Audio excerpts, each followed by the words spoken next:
This is your podcast show. Yes, Super's real savage talk. Relationships. We're talking about relationships. We're talking about love. We're talking about trust. We're talking about your feelings, my feelings, and everything above. Yeah. At 7 o'clock we talk about what makes love, what makes people just love one another. Yes, it's your girl Super Savage. The podcast, Super Real Savage Talks. Real love, real love, I'll teach you how to be a boss. With my Super Real Savage Talk, man, always around with the best advice. Don't never think twice. Thank you for listening to me. Thank you for listening to me. One thing about this podcast, the listeners, they are the best. They are the best. They are the best I ever had. Tune into my show. Give you the best advice about the relationships that you care about the most. What's up? It's your host, Super Savage. This is the real Super Savage Show. How y'all doing today? And today, we're getting ready for, most of y'all have already did your graduation, and so, you're probably getting ready for what? What's next? Your graduation parties, or maybe some of you graduate next weekend. So it's graduation time. Congratulations to the class of 2021.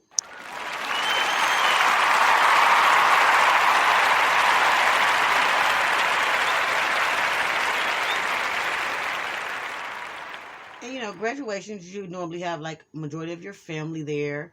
Your mom, your dad, some aunties, some cousins. So that reminds me of basically that time of the year, family reunion time, where all your family gets together and eat great food, cook by the best generations of aunts and uncles, spades, music, dancing, all kind of different family pack activities. Family means everything to me, and this is my favorite time of the year, summertime. I'm going to bring you my ghetto family reunion planning.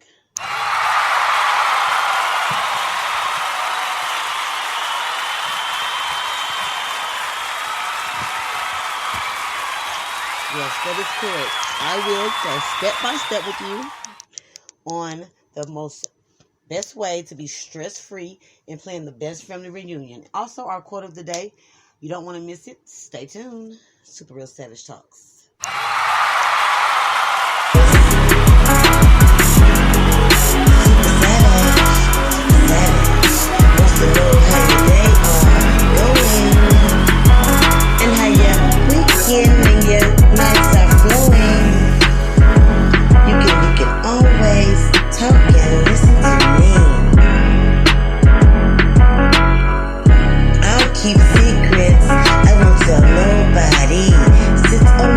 In my podcast lounge, and I pull up a chair and sit, and we can conversate and reminisce on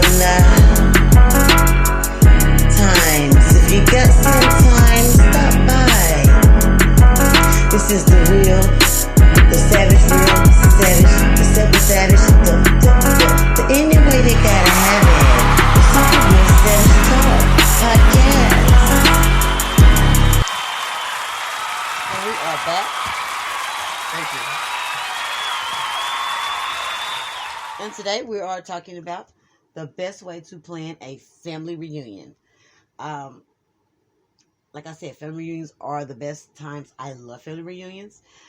So when it comes to family reunions, I always ask my grandmother, and this is they're not here with us anymore, so unfortunately, so I'm going to ask one of my great aunts, which would be their sister, or one of my great uncles, because they have the best traditions when it comes to food recipes, activities, and they know everybody's phone number in that old ass yellow little phone book thing that they keep.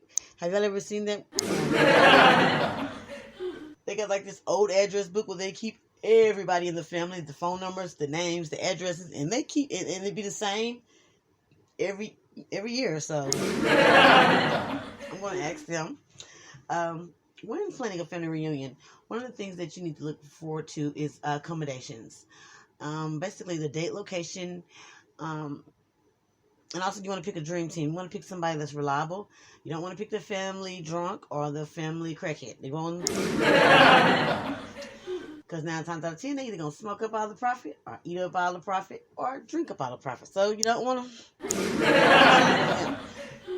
So step by step. So you want to choose a date. When it comes to the date, you want to always do it after a summer school session. And the reason why I say that, because the majority of my family is always either working or in summer school or in some kind of camp.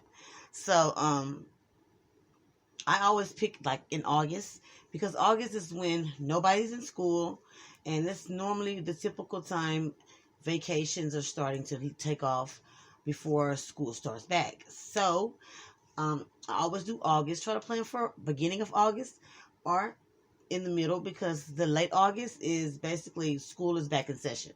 So that'll be a good date. Now location, we always to cut down costs, because we hood and we ghetto, to cut down costs, we always have it at the family with the biggest yard. So for all you families that everybody, stays in different states and stuff, when it's regarding that kind of thing, you might want to pick a pavilion in a state that's majority surrounding. So everybody can, drive the same distance or area. It won't be too far, too much for one person to get here. So let's just say if you stay in Texas and you have family in Louisiana and Arkansas and Mississippi, you would probably have it in Texas, but have it somewhere where everybody's distance driving is the same. Now, when you're picking your team, pick somebody in your family that's always been reliable, that has the experience when it comes to reunion planning, because you don't want to choose someone that's. I always look at who's always helped out in the reunions, as far as like who always helped clean up, who always help organize stuff and keep things organized. You don't want to have a plan. Pick somebody that would be on the committee that's always playing spades or always drunk, like in the middle of the reunion. You don't want to pick nobody. You don't want to pick the person that always wants to pass out the t-shirts but never pay for their t-shirts. That person. And so you want to pick somebody responsible. The committee would be about 5 to 6 people. Okay, that you'll be picking. Let's see here. Now the celebration needs to be almost a month away before you start planning. Make sure everything's in order. Who's going to stay at whose house? The arrangements with the we don't have vendors, so for all you people that's going to have vendors, I can't tell you anything about that because you're on your own, because this is the hood way to do it. You know what I'm saying? The hood way to do it. We cut major corners. So you're going to end up staying either at whoever has the biggest house. You're not going to stay at no hotel. We don't stay at hotels. That's too much money. You're going to stay at whoever let you stay there. How about that? Whoever let you stay there, that's who going to do that. So you'll call and just say, hey, so and so, I'm coming to stay with you, or I'm gonna sleep in your yard, in my car, whatever. Now you got to get in contact with the people. So email, text, phone, knock on their door. Go, bail them out of jail and tell them, cookie. So, but you want to, after you get your dates and stuff in order, you want to share. Even though we're hood, we do flyers. So you might want to do a couple of flyers, and put them in, and give them to your family, or just a phone call, or the best way is text messaging, because everybody has Wi-Fi. I don't care if you're stealing it from the laundromat. Okay. So after you do that, then let's pick one. So after you do that, you want to then set up a timeline or a perimeter. And that's what you do during week 1 of the planning step by step to your hood family reunion.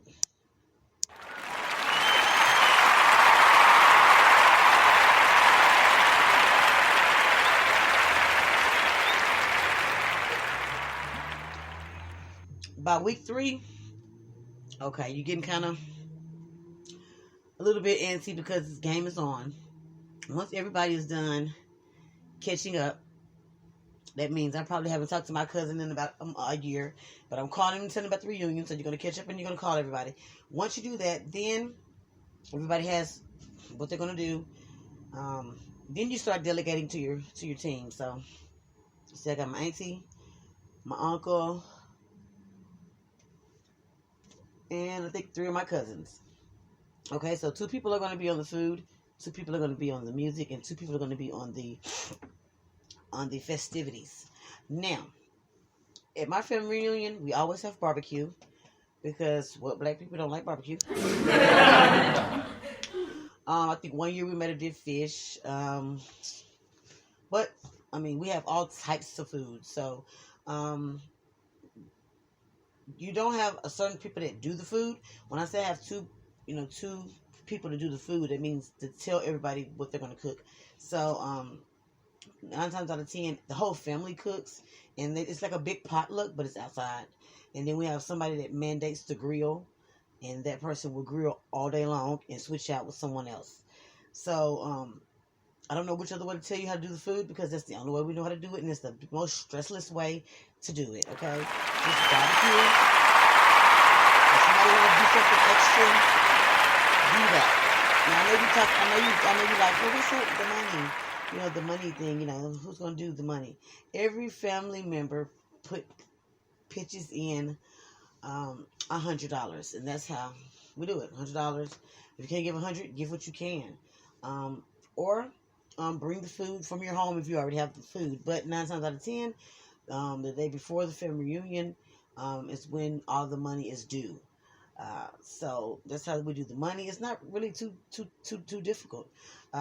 Unless you can't count. And so now you want to make arrangements. Excuse me. You want to make arrangements for anything as far as activities. So this is the only thing that I would say that would be more of like a organized situation. Okay, so we're gonna dance. We're gonna have music. We're gonna have dominoes and spades, right? Okay, we're gonna have the sack potato run, and we're gonna have a baseball game. That's traditionally cool. We're gonna have what is it? I forgot what is it called. Okay, we're gonna have a big speech thing in the beginning and a big speech thing in the end. And we're going to kick it all day long. And everybody who smoke weed and stuff going to go to their cars and stuff. If they want to smoke weed, because you can't smoke weed. And whoever auntie house we go to, you ain't going to be able to smoke no weed. So you got to go to the park or in your car for all the weed. All the drinkers that's going to be getting looked at because they're alcoholics. So they're going to be being watched by the older crowd.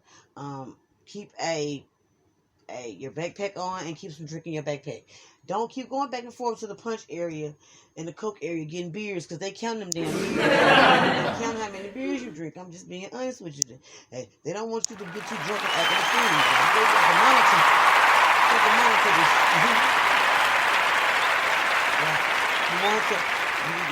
We have some family members that overindulge and they get drunk and they always want to fight and say why the family don't love them. Or why nobody paid them no attention. It gets also, if you have any crackheads that are coming to your family reunion, any of your aunties or your uncles, your cousins, crackheads, whoever house we're going to, everybody puts their purse in one designated area, which is in my auntie room in the closet, okay? Because if you go in my auntie room, she gonna kill you, because ain't nobody supposed to be in there, because we don't want you stoned.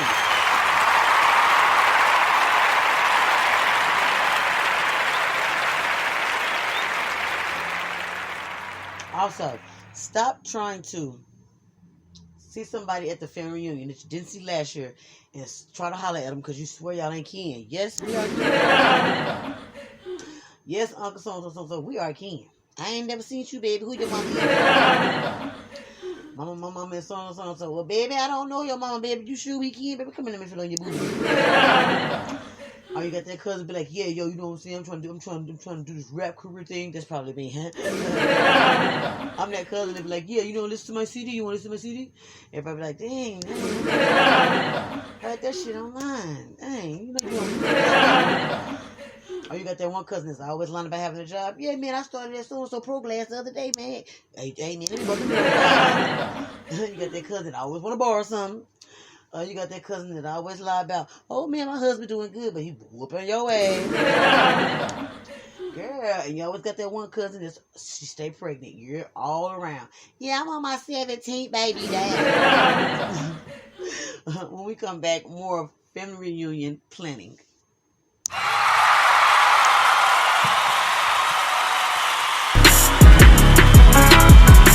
Listen to me every Wednesday and Saturday, and even love advice, relationship advice, parenting advice.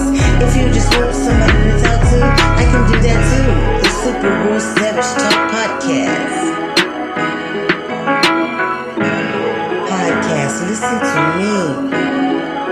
Yeah, at 8 o'clock, at 7 o'clock, 7 to 8, 7 to 7:30. Whenever we start, but it's gonna reflect the best that you listen. Super Savage got the advice. And we are back. Kid family reunion. We got the step-by-step checklist. We are down to the festivities and who to look out and who not to look out for. When I left off, we were talking about watching out for certain family members. Now, let's talk about the kids, because the kids are what we are trying to teach them how to keep the generation going.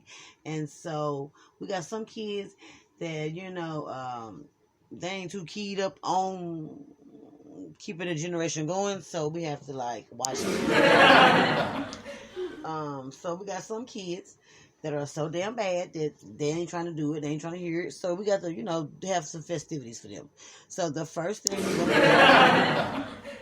we're always going to have a dance contest, because we got some of them cousins that's fast as hell. They want to wear them little shorts and they want to dance. Okay, then the only way to keep their attention is to do a contest of some sort involving money, because they want their nails done, they want their wigs popping, they want they pre-phone. Yeah, they want to put some money on their baby daddy books, or they want to put some on their books. You never know. Hey, I'm just saying. When it comes down to that, just make sure that you have every family member is different, so you want to have an activity that everybody will enjoy. Baseball is really good for the guys. Basketball, spades, and tonk for the older people. Make sure you have a swing. Whoever house you go to, they need a swing, so the older women can sit on the swing and talk about us while we in the yard. Girl, look at so-and-so daughter. She didn't got so damn skinny. Oh, girl, you can see her ribs. I wonder what kind of drugs she on. Yeah, oh, girl, you hear what happened to so-and-so daughter? Baby, she on baby daddy number 4. Hey, girl, I know he's selling dope, because look at that guy over there in that drug. He know he needs to be ashamed of himself, too. Put his mama through all that. Honey, I tell you the truth, these kids, Yeah, get your ass on that, get on down from over there. I be glad when so-and-so get her damn kids and someone sit down. Them kids be jumping up to their daddy. And they be over there just talking about you. And you know they talking about you because they just a point, and their head go to the side like this, and their head go to the side like that. And then when you come up, oh, baby, we didn't even know you was here. Yes, you did. You just was talking about it. I just saw your ass.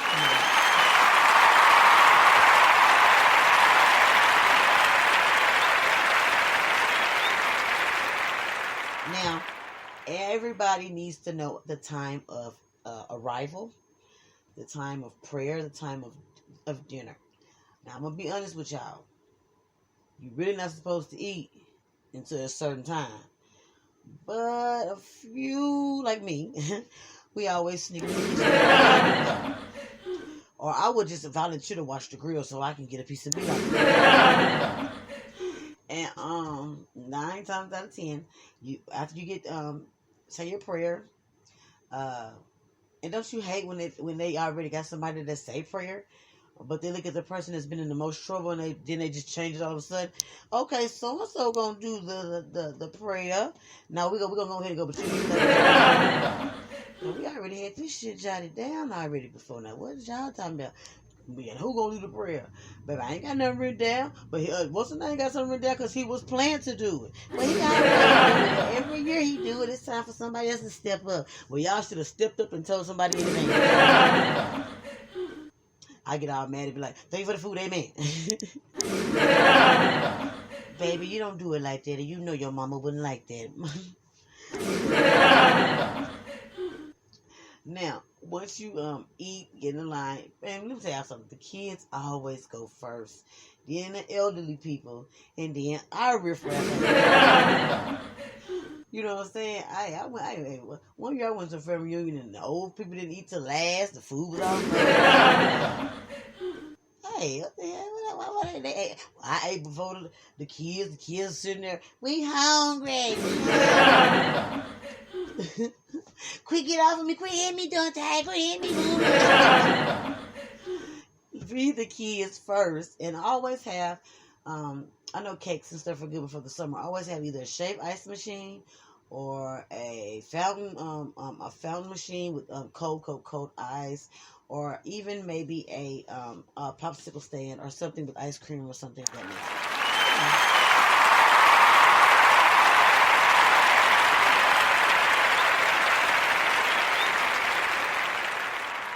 Now, if you want to go a step further and be a little more activity-wise, you can always do family reunion awards.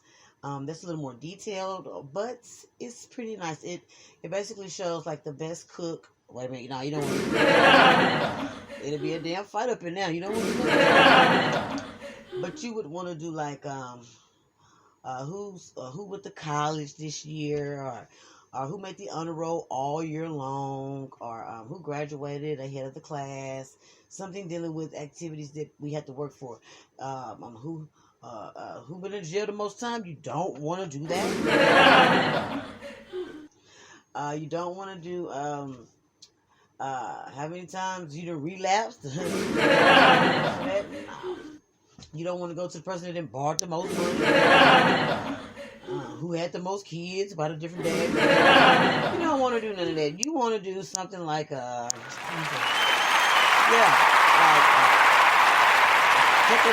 around there. All the oldest kids get so much money, and all the youngest kids get so much.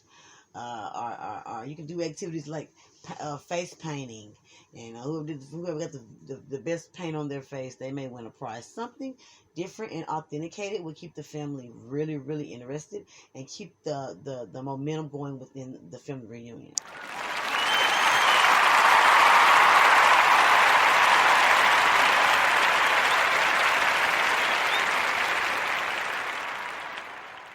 At the end of the family reunion, when it's winding down, there's always, for me, the traditional line dance. The Cupid Shuffle. Or you can do the bunny hop. But whichever one it is, you always do it. It's the last dance or the last activity. Even after the baseball and basketball, it's the last dance. And then you hug each other, and then don't leave because y'all gonna start cleaning. Throughout the family reunion, we always keep trash bags everywhere so people can do the diligent work, like clean up as they go. But nobody does that. Nothing. And so we have to clean up afterwards. And so once you clean up and stuff, everybody is full, and whoever's staying at that house, they already gone, or whatever. Or you have the young ones that go out to a party because you're catching up with your family members.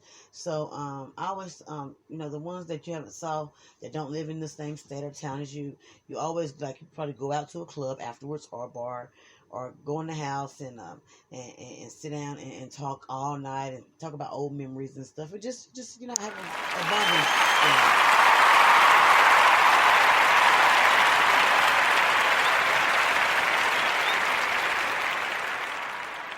Like I said, family means a lot to me, and so I love help planning the family reunion. It's one way that I say thank you, to my family, and I love to see how everybody's grown and who got taller and who got bigger or smaller, and it's just it's a blessing in itself too, for everyone to be able to see the change and growth in your family members. So.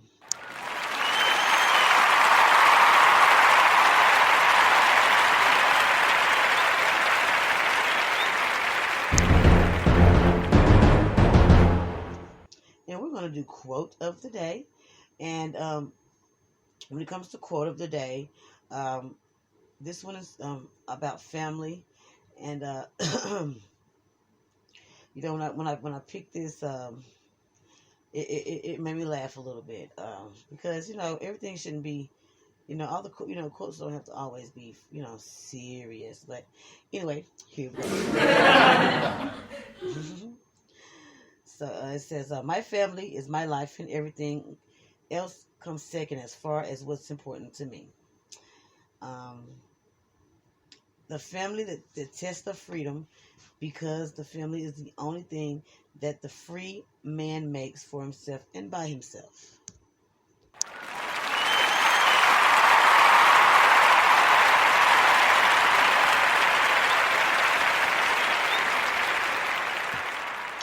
And before we go tonight, I just want to let you know, family means having someone to love you unconditionally. In spite of you and your shortcomings, family is loving and supporting one another, even when it's not easy to do so. It's being the best person you can be so that you may inspire your loved ones to do better. I love my listeners. Y'all are my family now. And I just want to say, there's not a day don't go by that I pray for each and one of you guys to strive and be better. Love each other, love one another, and be safe. Until next time, Super Savage.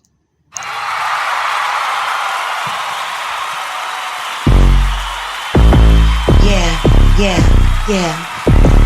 You know what time it is. It's time for your relationship advice. It's time to listen. It's time to get some advice about your situations at your work.